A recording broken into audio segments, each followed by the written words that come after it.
Where's LeBron at right now for you as a player?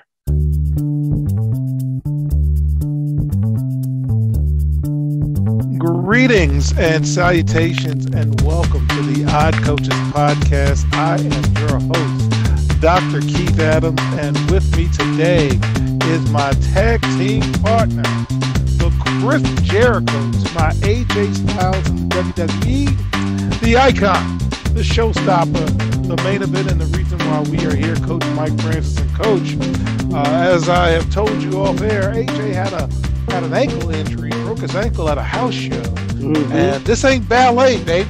So get well soon, and wish you for the best. But happy New Year to you, sir, and I hope you're well.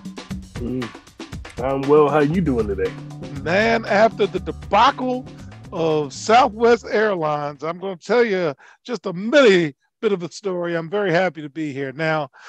I don't know if you knew this or not, sir, but Southwest had some problems over the holiday break. So this is not a bash Southwest, because I actually fly Southwest, and I hope they make this right. So at the end of the day, I'm hoping they do right by a loyal customer.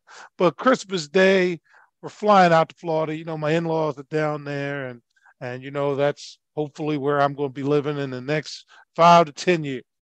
So we get to the airport, go to the Silver Diner, sir, at BWI, like to have breakfast, comfortable TSA pre-check, sliding through. And we're hearing all this chatter, chit-chat. And then we hear that although the plane's here, because I'm looking at the plane, I saw the pilots, they're missing 2 flight attendants, and they need 7 to fly, and they only got 5. Or they need 5 to fly, only got 3. So whatever it is, 2 people didn't come to work today. Now, could be weather. It was a ridiculous storm across the country, or similar to the school system, Bama just didn't come to work. Could be all kinds of stuff. We're going to see that tomorrow for sure. So when I get the text alert that the flight's canceled and not delayed, I'm like, canceled? But the plane's right there. So we're in line, and my wife and I, teamwork makes the dream work. She's looking at cars. I'm looking at trains and other flights, and the next flight they can book us is it's not going to work. So we go rent a car. It's not the first time we've driven to Florida, and it won't be the last time. But instead of riding in a wonderful SUV, we're riding in a Altima. And I don't know if you know this, but I'm a large guy, and you tend not to want to take, cross-country flights, cross-country drives in a Nissan Altima. But anyway, it's good for work. But it's sitting on that motherfucker like. So we drive to South Carolina, stay overnight, because I'm too old to be doing 12, 13, 14-hour days anymore. I'm not that dude anymore. Went to Buc-ee's. And I don't know if you've been to Buc-ee's, sir, but Buc-ee's is possibly the greatest gas station emporium in the country. Oh, my God. Hey, Buc-ee's, come to Maryland. Not only can you get gas from 40 lots, but they've got the cleanest bathrooms in the country, and they make fresh brisket. Man, you can't. They've got every knick-knack, paddywhack, give a dog a bone there. So anyway, we're there. But a funny thing happened on the way to the show, sir. We have our carry-ons, but we checked our luggage. And now, I didn't fly to Florida. And guess who didn't fly to Florida until Wednesday? Wait for it. My luggage. No, I think it was Tuesday we got our luggage back. So, man, we're in Target buying T-shirts and some unmentionables. Mama, they always make sure you got plenty of draws. Yes, sir. And I can't buy socks off the rack. I wear size 16, but I digress on that. It just wasn't the most fun I've ever had. It was money we did not plan to spend, and I don't like spending. I don't like spending money on a good day. So we're writing Southwest a lovely letter, because again, it's tough for everybody, but man, do right by us, please. Especially when you spend your money. I don't care what nobody say. If I'm spending my money, I expect the best of treatment. You expect my money? And I did let my partner know while all of this was going on. Now, my partner is a fan of Scorched Earth. He's a fan of being Schwarzenegger in the first Terminator, light the match, walking away from the gas station, throwing it over his shoulder, and keep walking. I just can't do that, but I'm not mad at folks. I let you. Hey. But I always end up with the reward at the end of the day. Yes, indeed. I ain't gonna lie to you. I've seen it. So, but that is the story, sir. I got 40,000 points from choice privileges. They did fly us back, and we got back in one piece, and we're happy for the show. But congratulations. So anyway, again, I'm hoping Southwest checks this out. Here's my plea, reads my letter, and they will get tagged on this show as well, so they can hear a little bit about what we went through. It's a lot more detail, but you got the highlights, fans, and we're happy to be here. On the other side of happiness, the picture of you when you got your bag, I thought you had like got the #1 lottery pick or something. Like you looked happy, like you was a GM in the NBA. And y'all, you pull your name out the bubble. That's what you look like. Yes. We got the #1 ping pong ball. But on a much more positive note, my partner got the chance to go to the Mecca of all of sports entertainment, Madison Square Garden, because as he was driving to the Garden, I was driving. So he's driving into the storm, and I'm driving away from the storm. But Mike, to the best that you can you tell us a little bit about the Garden and seeing the hopefully new heels coming into play? How was that, man? It was a good show. It was a very good show. I was so happy for my son and his partners. They came out. They wrestled against. I forgot who they wrestled against. See how that was that quick?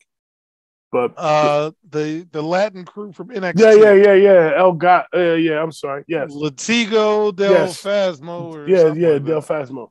So the thing was, the Garden itself is just like I sat in the Garden and just looked up in the banners and I saw, Earl Monroe and all those guys, and you see all, how they paid respect to their former players. And then you look on this side and it's the hockey championships. And, you forget that, they had a storied hockey, program in there too.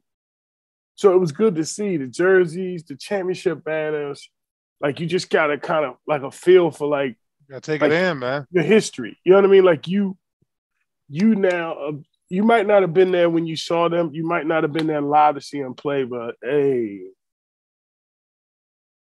that's unbelievable. Yeah, that's wonderful, and that's on my bucket list. I've never been to a show at the Garden, and I've never been to a Royal Rumble, and hopefully we can take care of some of these in the near future. But let's get to Wind Up Wednesday. So in segment 1. We're off school for a week, so I get to watch more sports, and wifey's happy, sarcastically said. And I wanted to do some player profile because LeBron James just turned 38 years old, sir. And I don't know how many more seasons he has left at this capacity. Bucket. But I wanted to really break LeBron down. Bucket. And I shared with you these stats so you can kind of know where we're going. But LeBron at 38 is playing 35 minutes a game, 35.7, almost 36 minutes a game. He's averaging 27.8 points per game. Again, almost 28 points a game. He's shooting 49.9% from the field, 50%. He's never been a good three-point shooter, shooting about 30%. Probably takes ill-advised threes, but join the club. It's catching. It's NBA. 8.1 rebounds, 6.6 assists, a steal and almost a block a game. He's got 2 years left on a $97 million contract. In Cleveland, he earned Rookie of the Year, 2 MVPs, and made 5 trips to the finals, won a championship and finals MVP. In Miami, he won 2 more MVPs, 4 more trips to the finals, 2 championships, 2 finals MVPs. And in LA, he became the first player in the league to win a finals MVP with 3 different teams as he earned it in the bubble. But they've also missed the playoffs twice and experienced the only first round exit of his career. Mike, where's LeBron at right now for you as a player? Because that's the profile we're doing. Talk to me. I showed you the numbers. I'm amazed when you step back away from the hate in the internet and you just look and you say, damn, he's doing this at 38. Yeah, exactly. With the best players in the world. Yes. And he had 47 the other night, right? I don't understand. Talk to me, Mike. Who at 38 scored 47? Wow. I'm trying to figure it out. Like when he's not young and he ain't like skying like he used to, but he don't have to. He's a much smarter player now. He's playing with this. He's not just athletic. Let's run, get some dunks, get a steal, get a lob. He actually is a student of the game and is probably smarter than the most of guys that are playing. A lot of guys are relying on their athleticism, but he just keeps working his body in the off season. Like you say, he invests $1 million into his body. And when you're making 97 in 2 years, $2 million in your body is a good investment to get that other 95. You know what I mean? And speaking of using their athleticism, I'm going from 38 to 22. Let's talk about Zion. Now, Zion is a part of a running joke that Mike and I have because I owe him an apology. Mike and I have watched him not play for a plethora of reasons. And it's entertainment, okay? But when you step back and we look at him, Zion is averaging 33.4 minutes a game. By the way, LeBron's playing more minutes than Zion. What's that? Okay. What do you do? Okay. 25.8 points a game. Zion is shooting 60.77% from the field. With the best in the world, he's shooting 60% from the field. Okay. 36.8% from three. Now, I'm sure he's not a volume 3 shooter, but he can hit that thing. Okay. 7 rebounds, 4.7 assists, 1.2 steals, and almost a block a game. Zion agreed to a 5-year rookie max deal worth at least $193 million, and that new deal kicks in at the start of next season and could rise to $230 million if he makes All NBA, which he probably will, or wins any major awards. Now, D'Angelo Russell was a little critical of how the rest have been calling Zion. He said, and I quote, "He's playing football and we're playing basketball. We can't touch or guard him, so good for him." Sounds like a little sour grapes. And made me think of Craig Esherick's Mike Sweetney comment. Like a woody woo. That's a little, I ain't going to say what I think. But no, if you remember, Craig Esherick said, I know. To paraphrase, that is crap. That is unfun. I will pay the way to Washington, D.C. and have you sit in the post and watch people beat on Mike. And it's still a running joke. Shout out to Oshawa for that. But tell me your thoughts on Zion, man. He's playing right now. No, he's playing on both ends of the floor. He's getting it done. Not just defensively, offensively, transition, everything. Like watching him is like, this is the guy that they thought they were going to get a couple years ago. Yeah. And he's really doing it. It seems like I'm going to lose the bet on his over-under of games played. Slow down. But I think it's going to be a push myself. Because 45 is you, and then 46 to 59 is a push. And then I got 60. But I get the point. Right. Which also takes me now to Luka Doncic. One, he's 23. I had to see that again. He's averaging 37 minutes a game. So let me go back to LeBron. He's averaging more minutes than LeBron. Mm-hmm. And I still think that's too much, but whatever. What? That's a lot of minutes, man. That's a lot of miles on those tires, and he's 23. But again, he's 23, and his following said, "We just want to play." Followers told us that, so he's like, "All right, we just want to play." True. All right, 33.6 points per game, 50.6 from 2-point range, 35.5 from 3-point range, 8.7 rebounds, 8.8 assists, 1.7 steals, and almost a block a game. And he is locked into the Mavericks. His new 5-year deal started this season, and he's going to be under contract with Dallas till 2027. Man, Mike, talk to me about Luka. Controlling the game top to bottom, start to finish, and it's hard to deny that he's not one of the top 3 players in the league right now. It's hard to deny. As much as you want to, you can't. If you know anything about basketball and you watch this kid play, you got to understand that, yes, he's somewhere between Dirk Nowitzki and Allen Iverson. Like, to me, that's what I get from him. Wow. He's not athletic as Allen Iverson, but he carries the team like Allen did. You remember Allen? The finals with Aaron McGee and Snow. Yo, no, I ain't got that. And what's the dude named Hill? What was his name? It wasn't Grant. It might have been Thomas, but no, the Hill, the face, the dude. They say he was the ugliest player in the NBA besides Sam Cassell. I thought that was Popeye Jones. Oh. See, I wasn't even trying to insult nobody. That was the joke. It was a joke. I was mad they talking about my man Sam. Leave my man Sam out of it. But anyway, Luka is top 3 right now. And at some point, I'd like a couple minutes to have another apology. Go ahead. All right. So the next thing I want to talk about is coaching. Okay. Because the actual art of coaching is still undervalued. And what a difference coaching makes. So the Brooklyn Nets had an outstanding December, and they're currently, as of this taping, on an 11-game winning streak. Yes. And the only major difference is that Jacques Vaughn replaced Steve Nash. So let me talk a little bit about Jacques Vaughn. Mike Budenholzer, NBA championship winning coach for the Bucks, remembers Jacques Vaughn as a player, and so do I. As a player, his work ethic, his attention to detail was off the charts. He was sharp as anybody. And as a coach, it's the same thing. He's not a sexy hire. When he got the job in Orlando years ago as a first-time head coach, he was 58 and 158. And if you look at the Magic's record now, they still stink. So again, I'm not mad at him. It's a tough place to win. The Nets passed on Vaughn after firing Kenny Atkinson and hired Steve Nash despite Vaughn's success with the team in the bubble.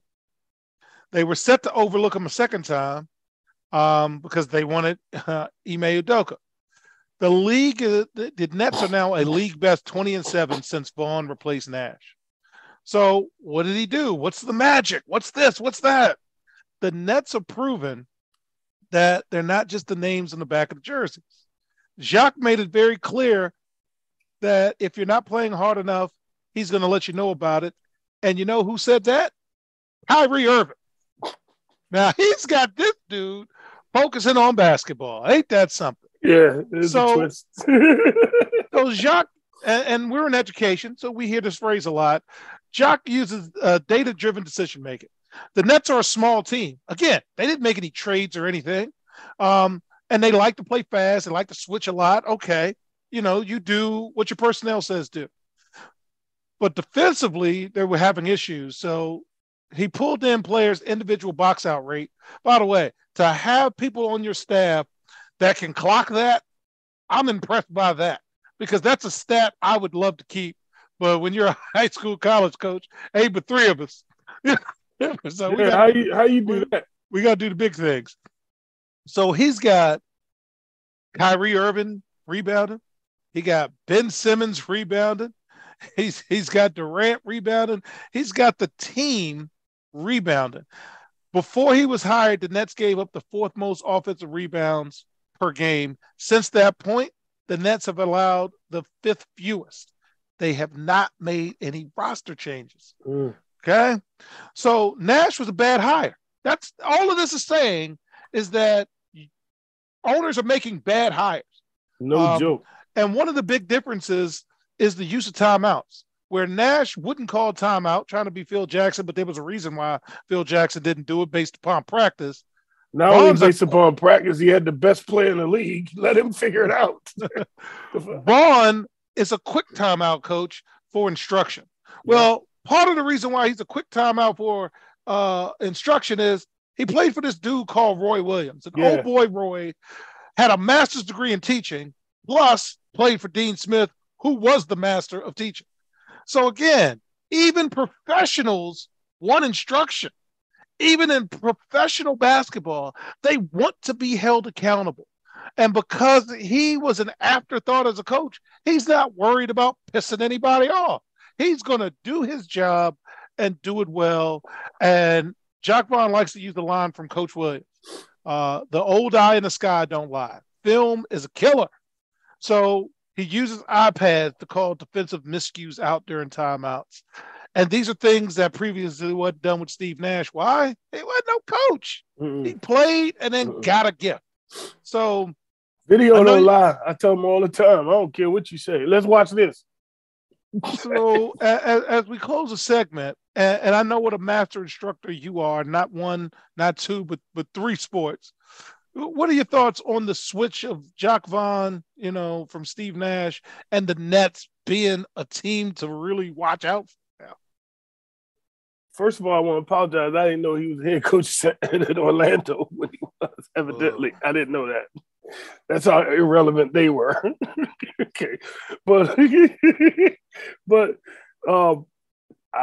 he's coaching, and they're allowing him to coach. And I think that if the owners stay out of the way, this is a good thing, because if he can make he got them with 11 straight games. Yeah. The same Brooklyn Nets.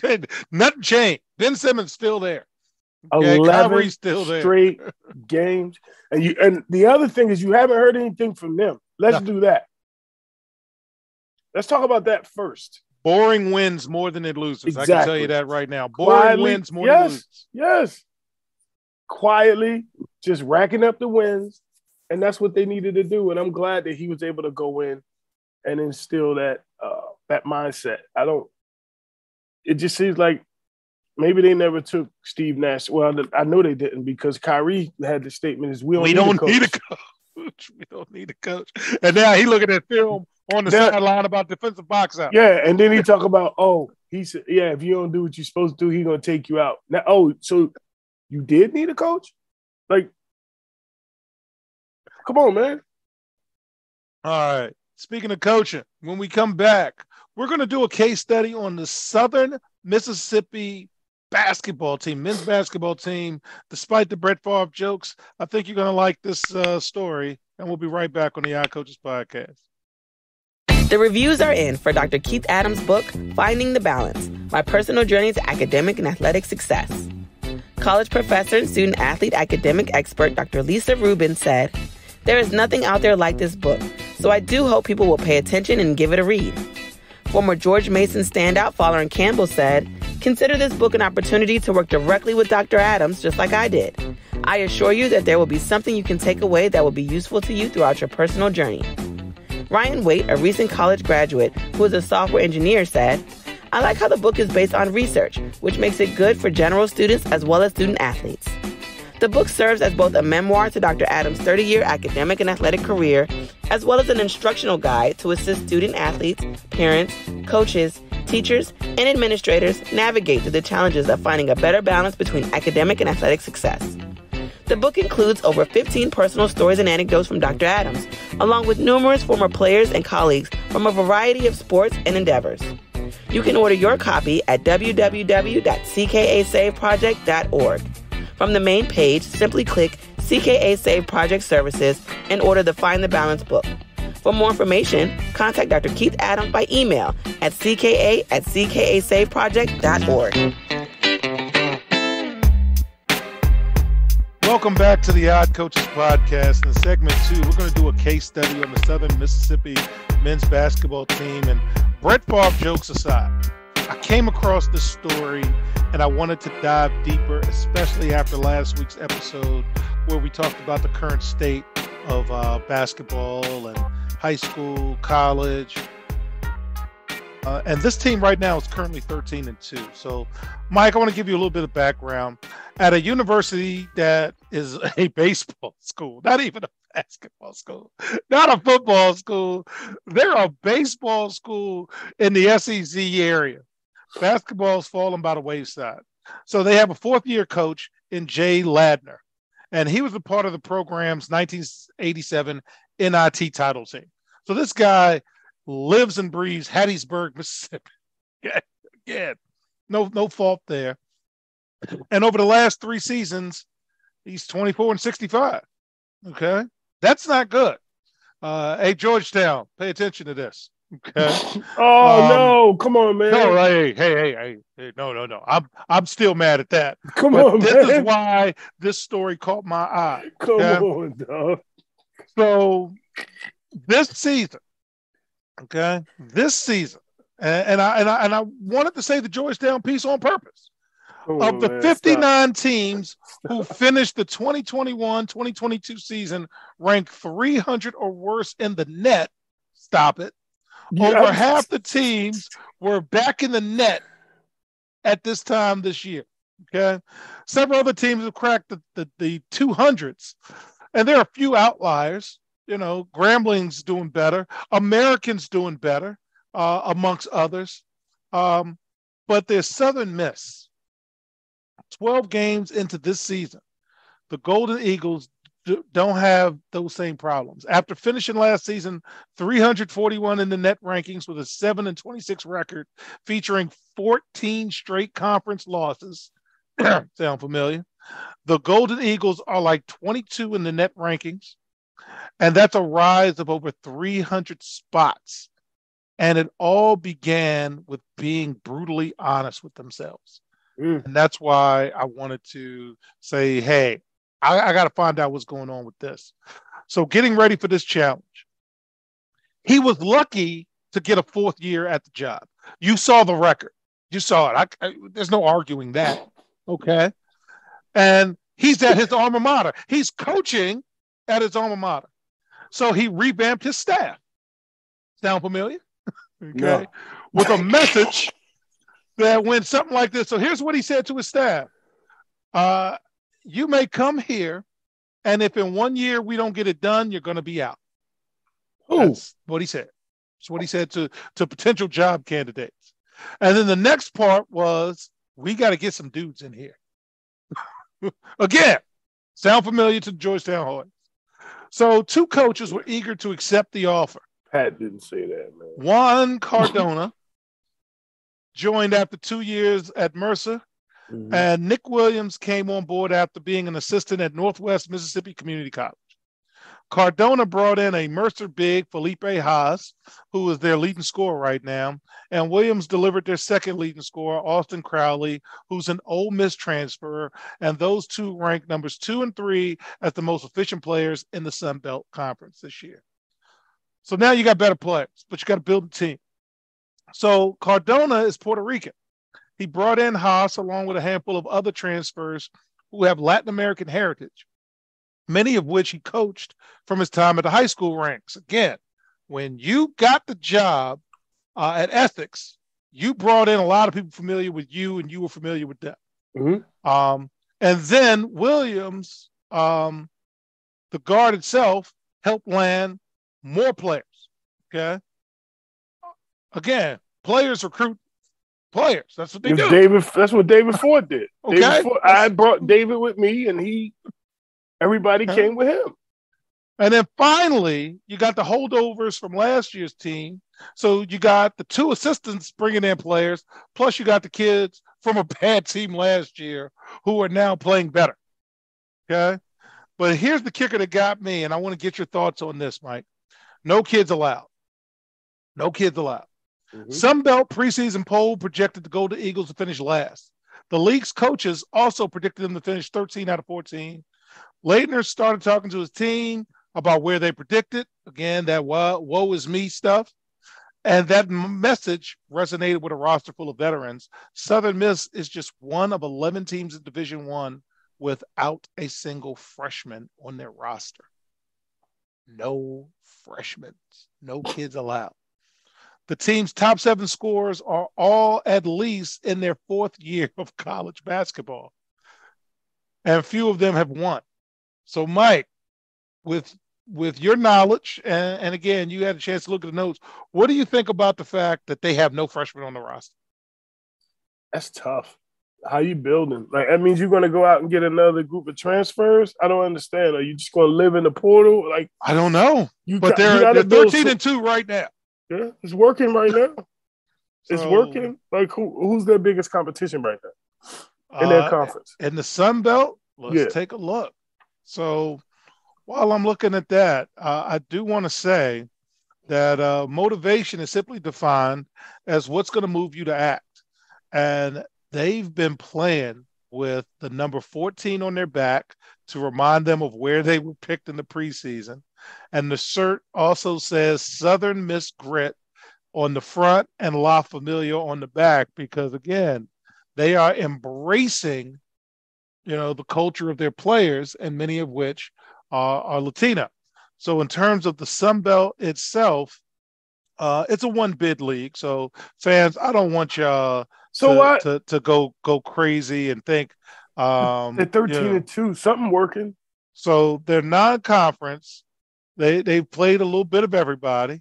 Mm-hmm. They do have a good win over Vanderbilt. That's a great win. That's a contract extension win. What are you talking about? Yes. You know what I mean? And he needed that. But in terms of the Sun Belt itself, JMU is in the Sun Belt now.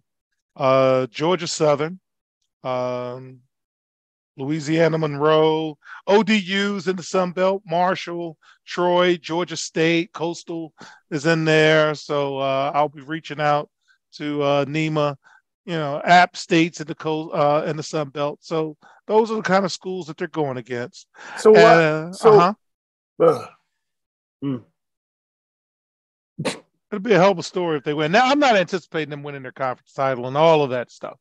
But here are some of the recent former coaches, and you will remember some of these names. Larry Eustace was at Southern Miss from 2004 to 2012. He left to go to Colorado State, and let's just say Eustace resigned due to multiple investigations in his behavior. Okay. Donnie Tyndale. Look him up, Larry. I just said, let's just say. All right. Donnie Tyndale was there. And he was there until he took the Tennessee job. And let's just say the NCAA imposed a 10-year show cause penalty on Donnie Tyndale, which runs out April 7th, 2026. Okay. And that was the longest show cause penalty. So why is everybody cheating at Southern Miss? Like, you ain't trying to. I'm not done. Doc Sadler was at Southern Miss. He left being a head coach to go back to Nebraska as an assistant, but it was announced in November of 2022, got to say 2022, that Sadler joined Oklahoma as a special advisor to the head coach. So I don't know what happened there. Okay.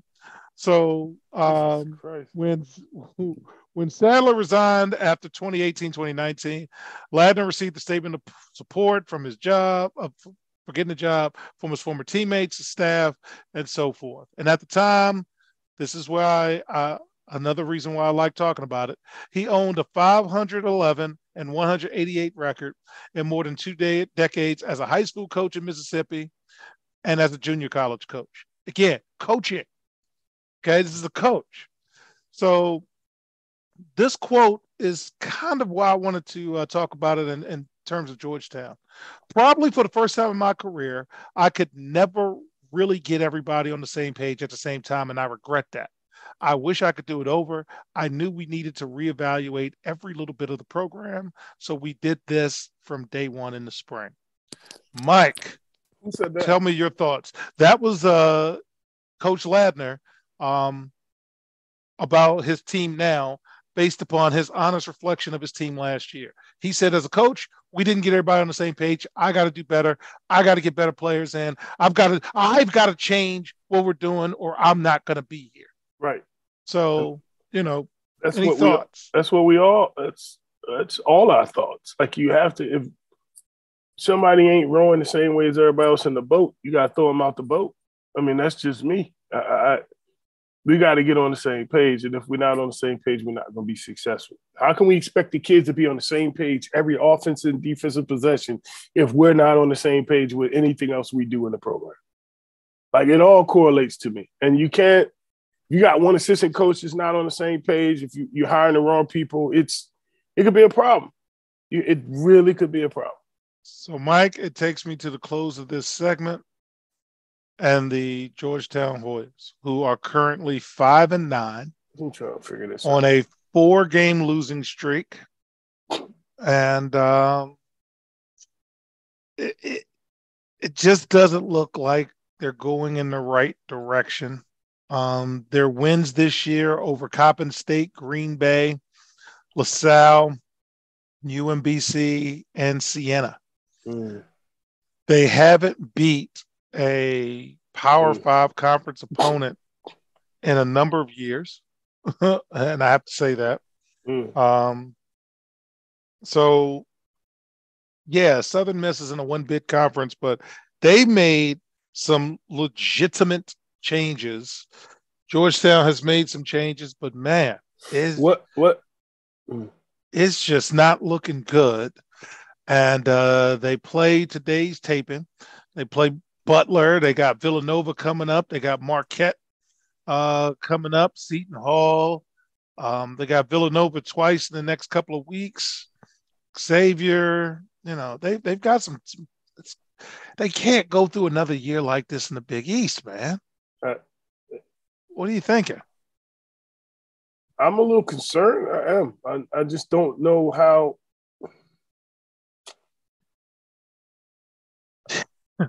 There's no energy, no enthusiasm. The Capital One Arena is a cavern. You've been to a game. I was going to say, I was there when they lost to American University, and I'm not. And I love, I'm a Georgetown fan. Yes, we grew up that way. John Thompson, big time. Patrick Ewing, big time.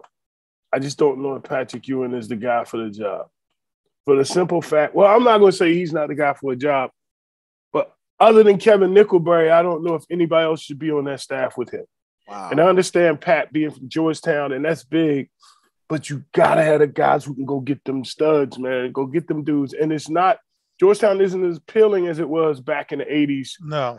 You know what I mean? When we was watching the 80s and 90s, it was that school you went to that you were socially accepted and you were bucking the system. You know what I mean? You were fighting for more than just basketball. Here's this little Catholic school with all black players, right? And we're competing for a national championship. All right, that's what we're trying to do. We're trying to play at the level where nobody accepts us, nobody wants us here.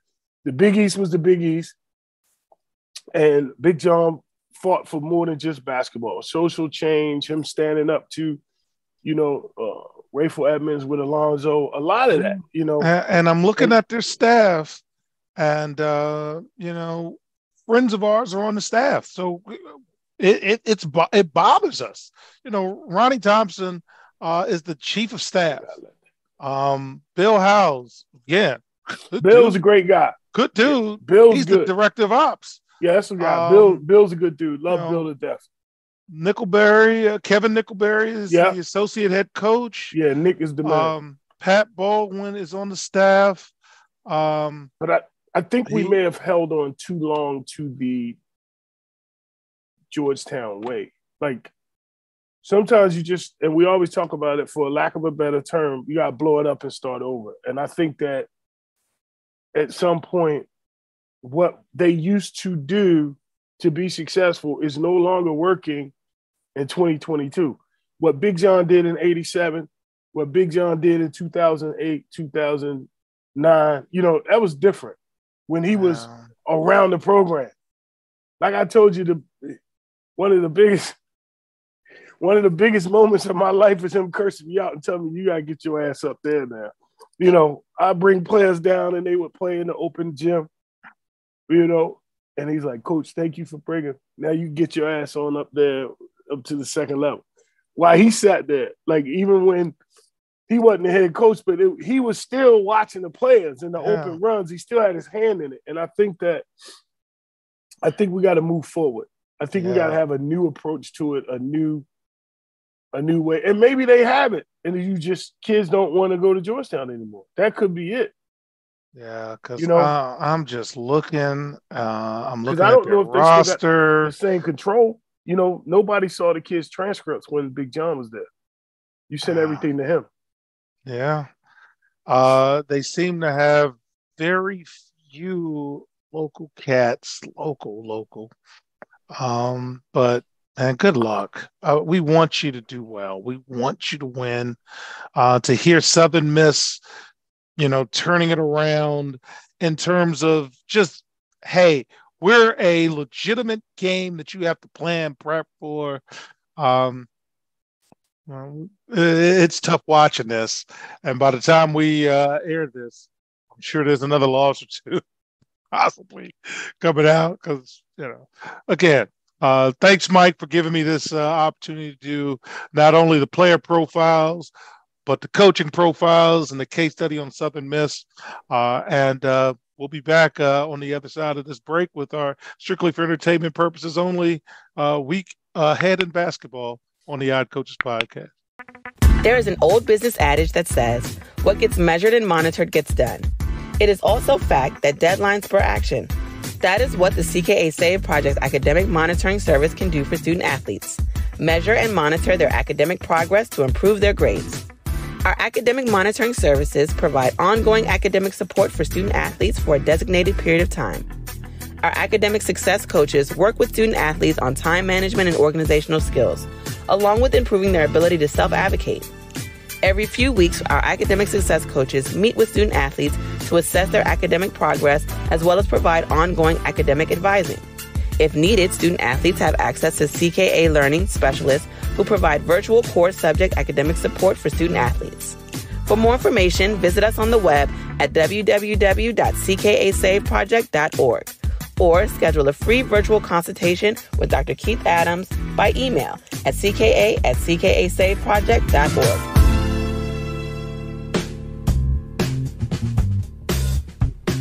Welcome back to the Odd Coaches podcast in segment 3. Let's get to the current state of basketball. Let's get to the week ahead. So OCP rankings. And we haven't made the full transition yet to extended college. That's going to come in the next week or two as college football winds down. So then we can really dig into college basketball, pro basketball. But right now, NBA top 5. I'm comfortable doing the top 5, Mike.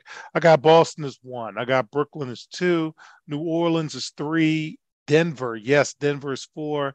Milwaukee is 5. And the teams to watch this coming week: watch the Nets, watch the 76ers, watch the Clippers, watch the Nuggets, and watch the Mavs. Luka's doing some amazing things. What do you think about the top 5? Because we can finally do it now. Looks like it's good. No arguments on my end. All right, games of the week. And we Friday. December. We said we were going to wait till December, and we did. And so far, so good. I'm comfortable looking. Friday, January 6th, NBA game I'm going to watch. Brooklyn is traveling to New Orleans to face the Pelicans. I actually want to watch that with cold beverage. That's the kind of games I want to watch. And then on Saturday, New Orleans is playing Dallas. So I picked New Orleans this week because will Zion play in both games? I mean, you got Brooklyn coming in on a Friday, then you got to travel to Dallas. And this is not the old days where Bama's is playing. Man, that's a back-to-back. So real back-to-back with travel. Trying to see how that looks. All right. Moving on to NCAA men's. Okay. Number 1 is Purdue. I have to watch Purdue. I did switch it because UConn lost yesterday. UConn lost, and they lost to a team they shouldn't have lost to.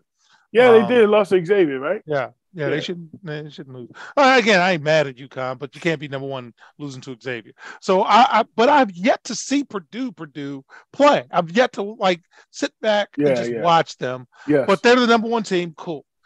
Houston's 2. I've seen Houston play.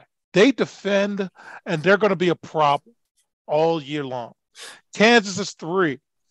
Arizona's 4. I want to watch Arizona because of the influx of international players that they have on Arizona, and I have not had a chance to just watch them play. Mm-hmm. But they are the team that recruits like internationally. They're right there at the border. Talking about Australia. I'm talking about. Yeah, but they got it though. Like they got the connections. It's right there.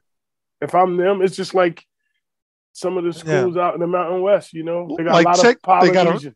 They got a freshman from Serbia. Right. They got a sophomore from France. They got a junior from Sweden. They got a junior from Lithuania. They got a redshirt junior from Mali. They've got a freshman forward from Estonia. They've got a junior from Lithuania. I'm like, you know, they all them come up in systems. Junior from Estonia. They all come up in systems where you learn team basketball fundamentals. Like, it's going to make it better. I mean, San Antonio Spurs did it a long time ago with their players and who they brought in. So I understand it. But out of our top 5, the only one I really seen play is Kansas. And I would have them up a little higher. I know UConn and Purdue, everybody. But the proof in the pudding, I put my eyes on Kansas. I would have them definitely 1 or 2. Yeah, and I have UConn at 5. UConn will be around all year. Teams to watch this week, watch Miami because they're winning, and they're going to crack the top 10 if they keep going at this pace. TCU basketball, believe it or not, is winning some games. UNCW, University of North Carolina, Wilmington. Charleston still winning.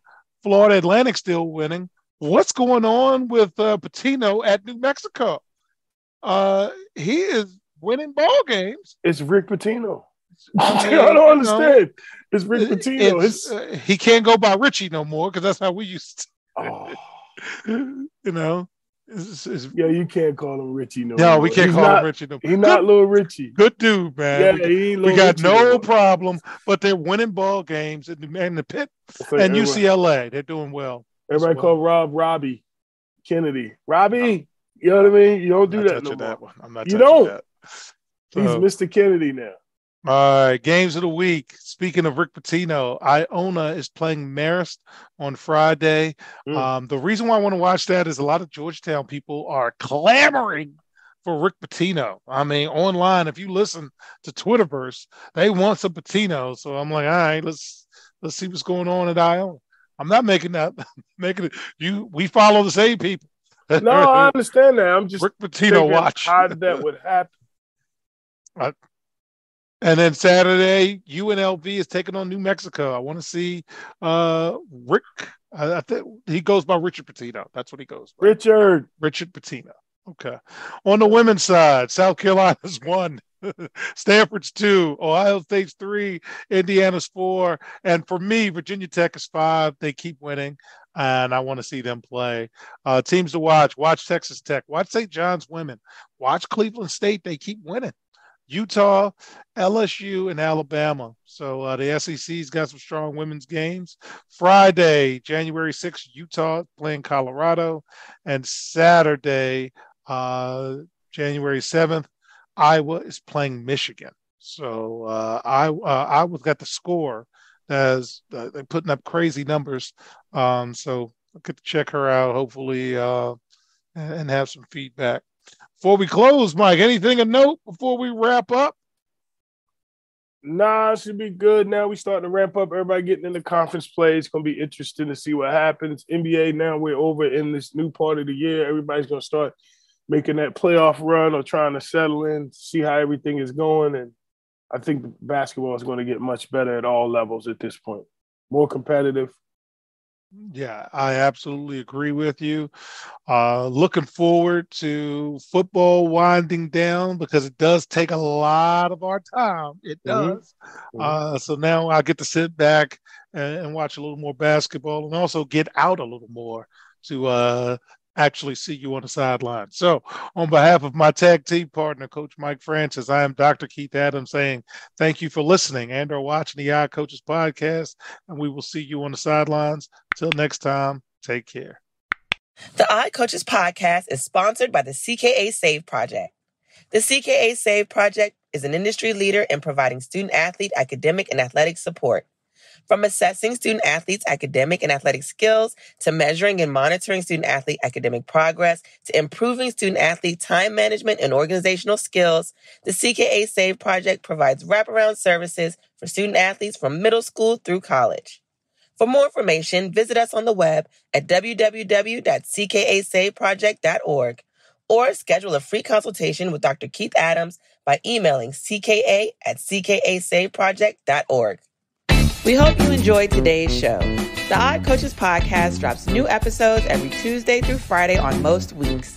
Make sure you subscribe to the Odd Coaches podcast on Apple Music, iHeartRadio, Podbean, Spotify, and YouTube.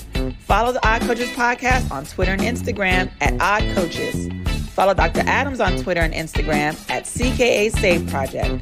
In addition, follow Coach Mike Francis on Twitter and Instagram at Coach Franchise, spelled Coach Franchize. For more information about the CKA Save Project, please visit them on the web at www.ckasaveproject.org. See you next time on the Odd Coaches Podcast.